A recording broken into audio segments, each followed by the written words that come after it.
right, the last chapter of The Lion, the Witch, and the Wardrobe, chapter 17, is entitled The Hunting of the White Stag. The battle was all over a few minutes after their arrival. Most of the enemy had been killed in the first charge of Aslan and his companions, and when those who were still living saw that the witch was dead, they either gave themselves up or took flight. The next thing that Lucy knew was that Peter and Aslan were shaking hands. It was strange to her to see Peter looking as he looked now. His face was so pale and stern, and he seemed so much older. "It was all Edmund's doing, Aslan," Peter was saying. "We'd have been beaten if it hadn't been for him. The witch was turning our troops into stone right and left, but nothing would stop him. He fought his way through 3 ogres to where she was just turning one of your leopards into a statue. And when he reached her, he had the sense to bring his sword smashing down on her wand instead of trying to go for her directly and simply getting made a statue himself for his pains. That was the mistake the rest were making. Once her wand was broken, we began to have some chance, if we hadn't lost so many already. He was terribly wounded. We must go and see him." They found Edmund in charge of Mrs. Beaver a little way back from the fighting line. He was covered with blood.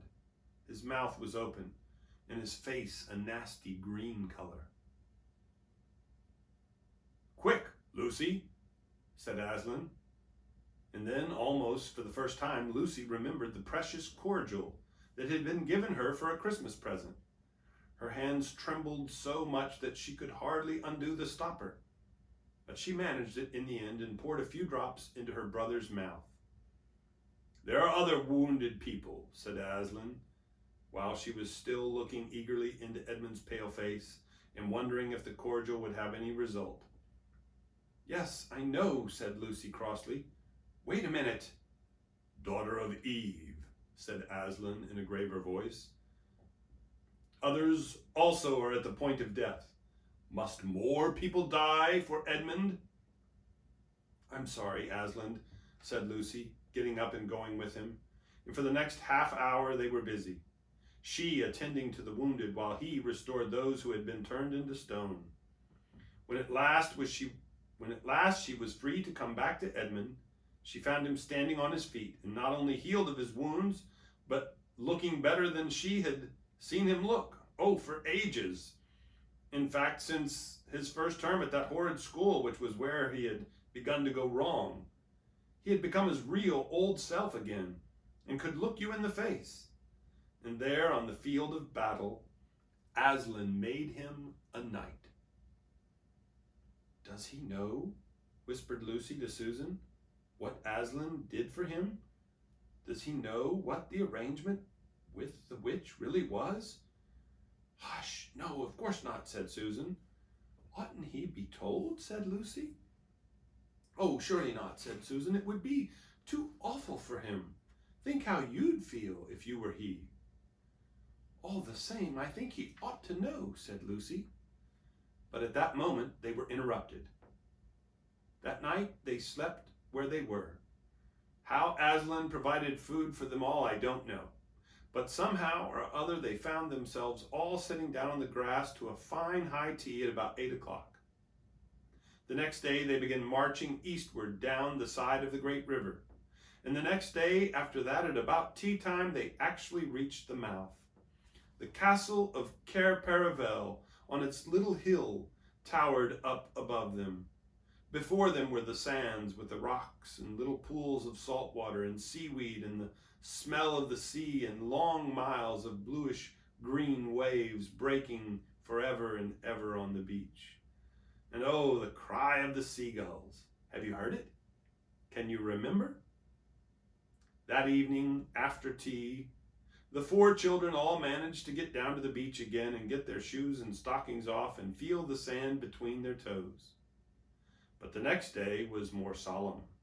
For then, in the great hall of Cair Paravel, that wonderful hall with the ivory roof and the west wall hung with peacock's feathers and the eastern door which looks towards the sea, in the presence of all their friends, and to the sound of trumpets, Aslan solemnly crowned them and led them to the 4 thrones amid deafening shouts of "Long live King Peter!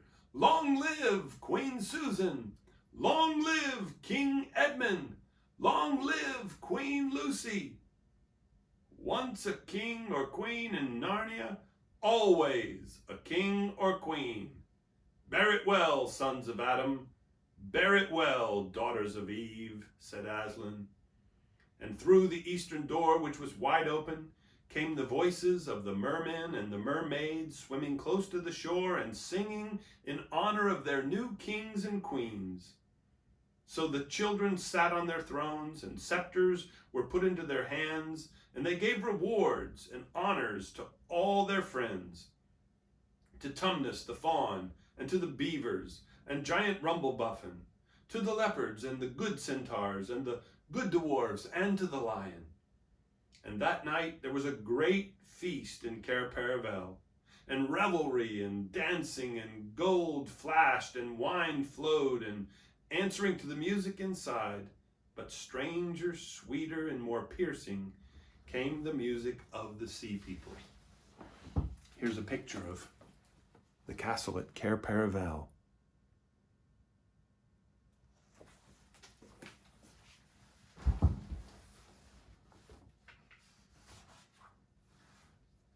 But amid all these rejoicings, Aslan himself quietly slipped away. And when the kings and queens noticed that he wasn't there, they said nothing about it. For Mr. Beaver had warned them. "He'll be coming and going," he had said. "One day you'll see him, and another you won't. He doesn't like being tied down, and of course he has other countries to attend to. It's quite all right. He'll often drop in, only you mustn't press him. He's wild, you know, not like a tame lion." And now, as you see, this story is nearly, but not quite, at an end. These 2 kings and 2 queens governed Narnia well, and long and happy was their reign. At first, much of their time was spent in seeking out the remnants of the White Witch's army and destroying them. And indeed, for a long time, there would be news of evil things lurking in the wilder parts of the forest. A haunting here and a killing there, a glimpse of a werewolf one month, and a rumor of a hag the next. But in the end, all that foul brood was stamped out.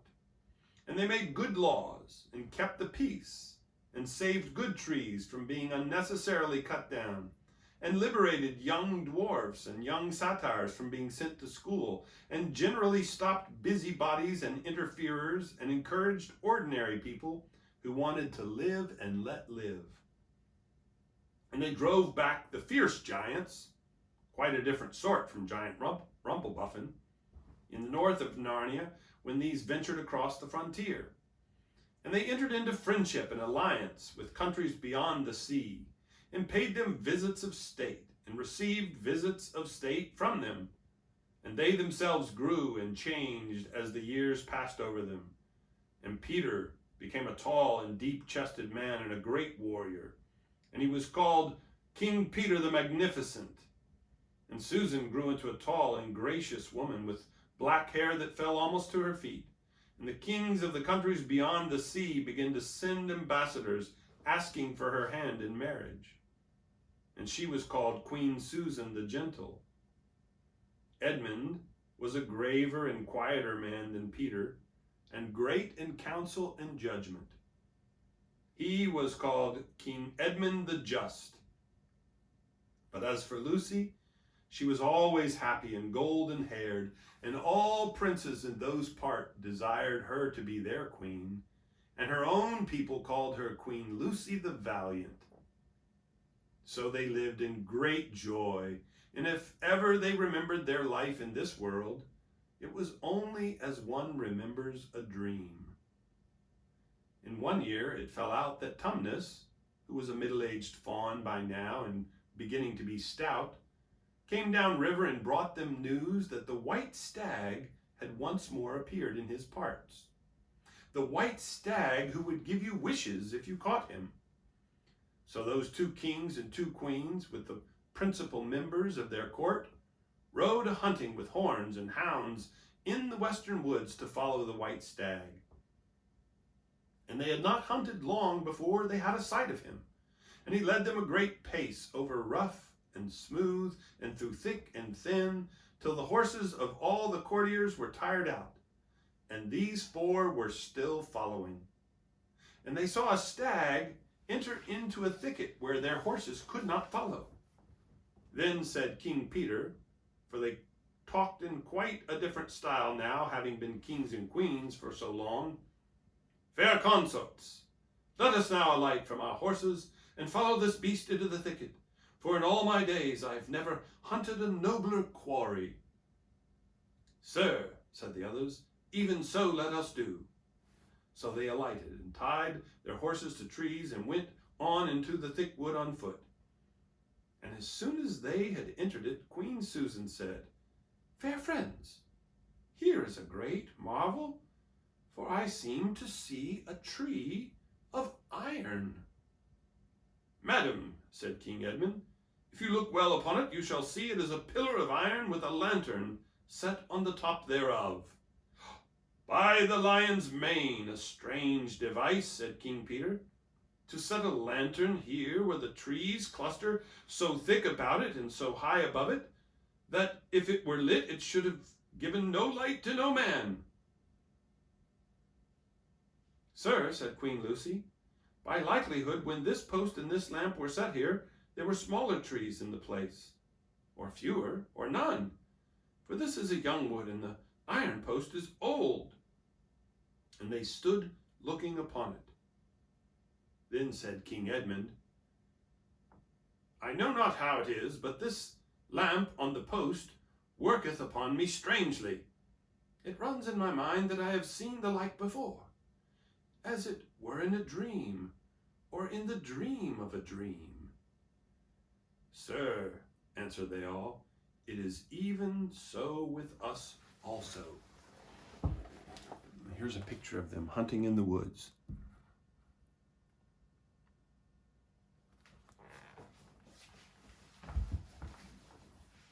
"And more," said Queen Lucy, "for it will not go out of my mind that if we pass this post and lantern, either we shall find strange adventures, or else some great change of our fortunes."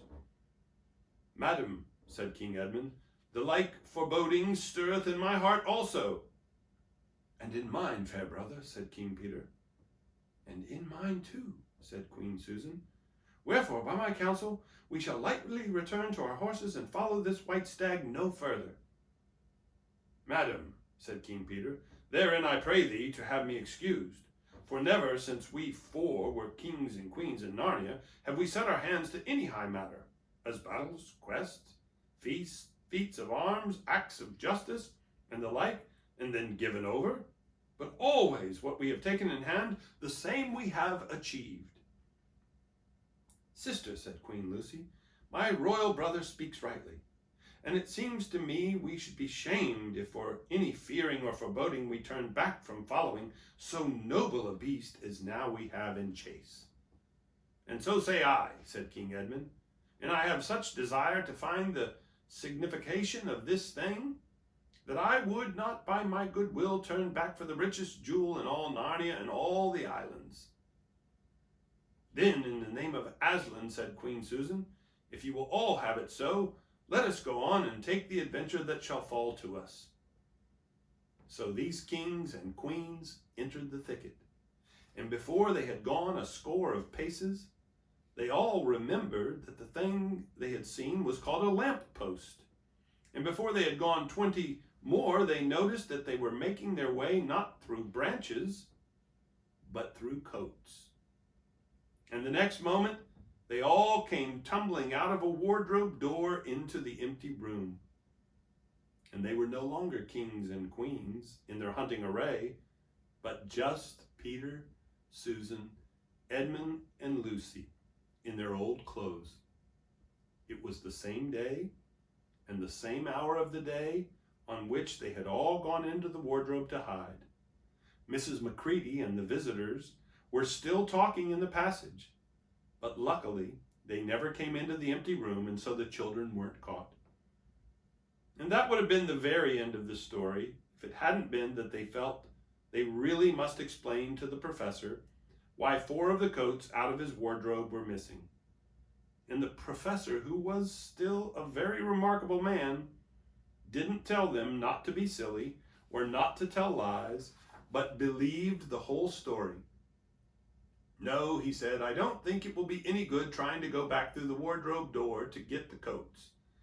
You won't get into Narnia again by that route, nor would the coats be much use by now if you did, eh? What's that? Yes, of course you'll get back to Narnia again someday. Once a king in Narnia, always a king in Narnia. But don't try using the same route twice. Indeed, don't try to get there at all. It'll happen when you're not looking for it. And don't talk too much about it even among yourselves. And don't mention it to anyone else unless you find that they've had adventures of the same sort themselves. What's that? How will you know? Oh, you'll know all right. Odd things they say, even their looks, will let the secret out. Keep your eyes open. Bless me, what do they teach them at these schools? And that is the very end of the adventure of the wardrobe. But if the professor was right, it was only the beginning of the adventures in Narnia. And we'll end with the picture of the children tumbling out of the wardrobe. And that's the end.